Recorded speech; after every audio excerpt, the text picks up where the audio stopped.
नमस्कार, मी नरसिंह भुरे, आरोग्य दूत न्यूज. हिंदू हृदय सम्राट बाळासाहेब ठाकरे यांच्या जन्मशताब्दी वर्षानिमित्त एक अत्यंत प्रेरणादायी, गौरवशाली आणि समाज प्रबोधन करणारा कार्यक्रम मोठ्या उत्साहात संपन्न झाला. या कार्यक्रमाच्या निमित्ताने भव्य सामान्य ज्ञान स्पर्धा, बक्षीस वितरण सोहळा तसेच समाज घडविणाऱ्या शिक्षकांचा सन्मान सोहळा आयोजित करण्यात आला होता. बाळासाहेब ठाकरे हे केवळ राजकारणी नव्हते, ते विचारांचे नेतृत्व करणारे, संस्कार रुजवणारे आणि आत्मसन्मानाचा शिकवण देणारे महान व्यक्तिमत्व होते.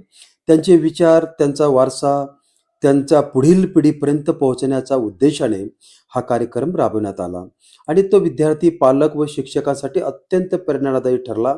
या कार्यक्रमाला प्रमुख उपस्थिती लाभली आमदार किशोरप्पा पाटील यांची, ज्यांनी आपल्या भाषणातून शिक्षणाचे महत्त्व, तरुण पिढीची जबाबदारी आणि बाळासाहेबांच्या विचारांची गरज यावर स्पष्ट आणि प्रभावी मार्गदर्शन केले. कार्यक्रमात झालेल्या सामान्य ज्ञान स्पर्धेत विद्यार्थ्यांनी मोठ्या उत्साहानं सहभाग नोंदवत आपली गुणवत्ता, अभ्यासाची तयारी आणि आत्मविश्वास दाखवून दिला. स्पर्धेत यशस्वी ठरलेल्या विद्यार्थ्यांना मान्यवरांच्या हस्ते बक्षिसांचे वितरण करण्यात आले. तर समाजाच्या जडणघडणीत महत्त्वाची भूमिका बजावणाऱ्या शिक्षकांचा विशेष सन्मान करण्यात आला. विद्यार्थ्याच्या आयुष्यात शिक्षकांचं स्थान किती महत्त्वाचं आहे हे या सोहळ्यात पुन्हा एकदा अधोरेखित झालं. याच कार्यक्रमात जळगाव जिल्ह्याचे पाचोरा तालुक्यातील खेडगाव गाळण येथील तरुण पहिलवान हितेश यांचा विशेष सत्कार करण्यात आला. हितेश या पहिलवानाने 154 किलो वजनाच्या नामांकित पहिलवानाला चित्त करून खानदेशचं नाव देश पातळीवर उज्ज्वल केलं.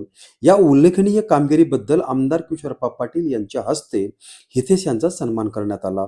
इतकेच नव्हे तर या तरुण पहिलवानाच्या उज्ज्वल भविष्यासाठी शासनाच्या ज्या नोकरीसाठी तो पात्र ठरेल त्या ठिकाणी नोकरी लावण्यासाठी संपूर्ण सहकार्य व हमी देण्यात येईल, अशी ग्वाही आमदार किशोरप्पा पाटील यांनी दिली. यावेळी चिंचोले सरांनीही विद्यार्थी, तरुण आणि उपस्थितांना जीवनात जिद्द, मेहनत आणि शिस्त कशी महत्त्वाची आहे यावर मोलाचे मार्गदर्शन केले. एकूणच हिंदू हृदय सम्राट बाळासाहेब ठाकरे यांच्या जन्मशताब्दी वर्षानिमित्त आयोजित केलेला हा कार्यक्रम शैक्षणिक, सामाजिक आणि प्रेरणादायी ठरला.